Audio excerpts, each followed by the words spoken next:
A decade ago, I thought I'd built a family worth shielding with every fiber of my soul. I was mistaken. Only I was truly in the battle. Now at 42, I've learned harsh truths through bitter experience. 12 years prior, I crossed paths with Ellen while opening my second restaurant in Charleston. A widow, she was nurturing her 15-year-old daughter, Claire, who possessed a keen mind and a subtle talent for cutting others down without ever raising her tone. I mistook her sharp wit for a lure, not a warning. Last month, we held an intimate dinner at our home to celebrate the 10th anniversary of my first endeavor, Tidewater Bistro, which had grown from a humble waterside cafe into one of South Carolina's finest dining destinations. My parents, siblings, and dearest friends, those who'd seen me pour my heart into creating something from nothing, gathered around. The night was meant to honor my achievement, but it unraveled into something far different. The dining room glowed with warm light, filled with joyful chatter, the clink of wine glasses, and stories from days gone by. Everything seemed flawless until my brother, Nate, a little loose from his third drink, turned to Claire with a playful smile. "So, Claire, what's the plan with that big tuition he's paying for?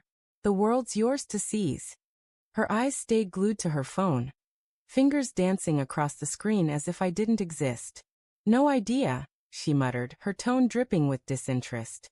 "Maybe law or something business-related. Definitely not waiting tables or cooking fish." The room stilled. My fork paused in midair. My father's face tightened, and my mother pressed her napkin to her lips. "What did you say?" I asked, my voice low but trembling. Claire looked up, her expression cool, almost detached. "I meant, not everyone wants to spend their life serving food. Some of us aim higher." Her words sliced through me, each one a sharp sting to my core. Before I could find words, Ellen's gaze sharpened with reproach. "Don't talk to her like that," she snapped. "She's not your daughter, remember? Don't try to parent her. She's just being honest. Maybe you should try it sometime." My face grew numb, the blood draining from it.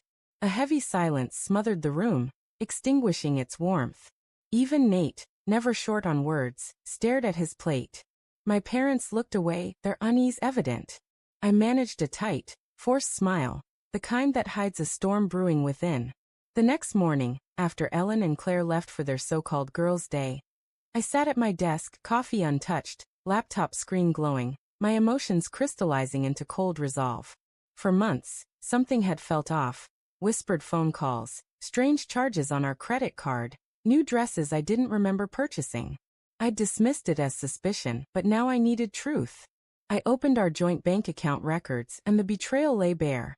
Hotel reservations every Tuesday and Thursday, always during their supposed errand runs. Costly purchases, jewelry, perfumes, that never reached our home.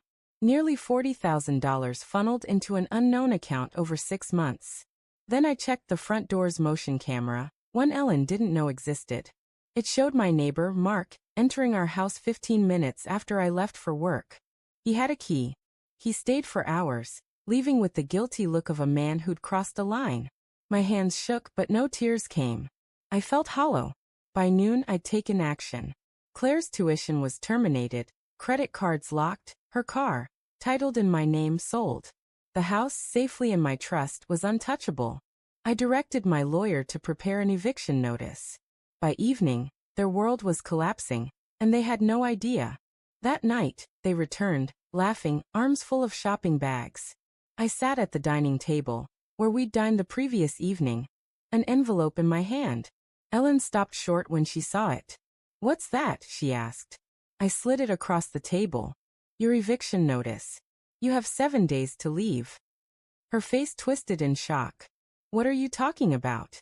"The hotel bookings," I said evenly. "The hidden account. Mark's key. The deception." Claire's confusion turned to defiance. "You can't just cut off my tuition. That's my future." "No," I said, standing slowly. "That was my money, and I'm done spending it on someone who thinks my life's work is worthless." Ellen surged forward, her face red with fury. "You can't do this." "I can," I replied, my voice calm. "Last night you were right, Ellen. She's not my daughter, and you're not my wife. You're just visitors who stayed too long in a home I built." The silence that followed was different. No anger, no shouting, just their fear. I felt its weight and savored it. 2 weeks later, the house was quiet, peaceful. I sold the restaurant chain to a partner and opened a new place, smaller, simpler, truly my own. I hired young people from rough backgrounds, those who needed a genuine chance. One evening, Nate visited, placing a whiskey bottle on the counter. "You're holding up better than most would," he said. I shrugged. Serving people reveals their true colors. You see how they treat those they think are beneath them. My family was no exception. He raised his glass to new beginnings, and I clinked mine against his, to finally seeing people for who they are. The house still held traces of a life that wasn't truly mine. Ellen's faint perfume clung to the curtains. Her forgotten coffee mug sat on the counter, and photos where I smiled as if I belonged stared back. I could have destroyed them, but I kept them as silent reminders of a life built on delusion. 3 weeks later, my phone buzzed. Ellen was suing, claiming unlawful eviction, emotional distress, and mismanagement of shared assets. I almost laughed. My lawyer, Victor, a former culinary school friend who turned to law after burning out, leaned back with a grin. "She's got no case. You have bank records, video evidence, proof." It wasn't about money anymore. It was about humiliation. Ellen wanted to hurt me for cutting her off, and she got a fleeting taste of vengeance. Charleston's gossip mill spun, turning my pain into stories. The chef betrayed by his wife, the man who cast out his family. But gossip fades when you ignore it. I sold the house and bought a simple home by the marsh, just enough for me and my solitude. I rebranded my restaurant chain as Ember and Tide, a tribute to lessons hard learned. Sometimes, burning away the past purifies. I began teaching weekly at a local culinary school, not for money but for meaning. One student, Lena, 27, was all determination and raw talent, though haunted by self-doubt. She reminded me of my younger self, before I understood ambition's sharp edges. She'd stay late after class, seeking feedback, sharing tales of her mother's failed cafe and her 3 jobs to survive. I listened more than I spoke, something Ellen never did. One evening as we cleaned up, Lena asked, "Does the anger ever go away?" I paused, wiping a pristine counter.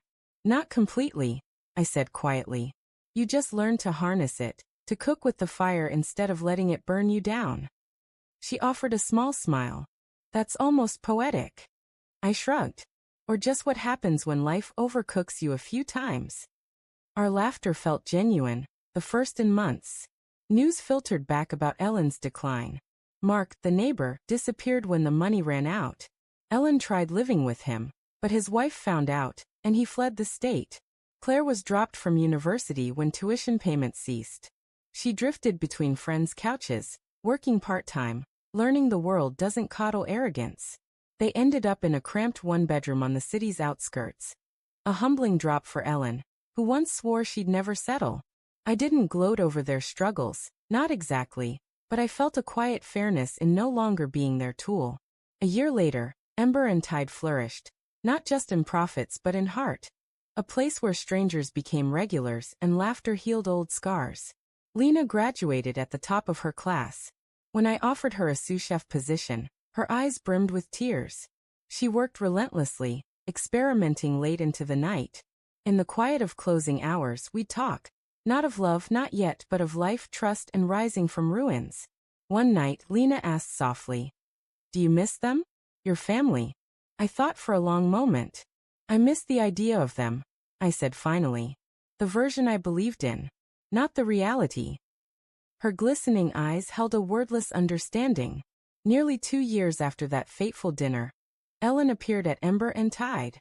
It was a calm afternoon. I was reviewing invoices at the bar when her reflection caught my eye in the mirror. She looked worn, diminished, her old confidence gone. "James," she said, her voice soft, lacking its usual bite. "Can we talk?" I pointed to a table by the window. She sat, stirring her water, hands unsteady, no jewelry or designer flair, just a woman stripped of pretense. "I'm sorry," she said, eyes damp. "For what I said that night, for everything. I thought putting you down would make me feel bigger." I studied her, seeing genuine regret mixed with her old cunning. "I forgave you long ago," I said quietly. "But forgiving doesn't mean forgetting." She winced.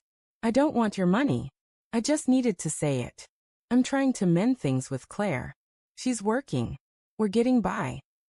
Good, I said, standing. Keep going. She looked up, startled. That's it. After everything. I gave a faint smile. We never had anything real, Ellen. We shared a temporary comfort until it dried up, and then you revealed your true self. She reached out, her voice breaking. You'll regret letting me go. I paused, looked back, and said softly, I did once. Not anymore. I returned to my kitchen, my haven, my peace, and didn't look back. 2 years later, when people ask about failure, I tell them this. It's not losing everything that breaks you. It's realizing you were holding on to nothing all along.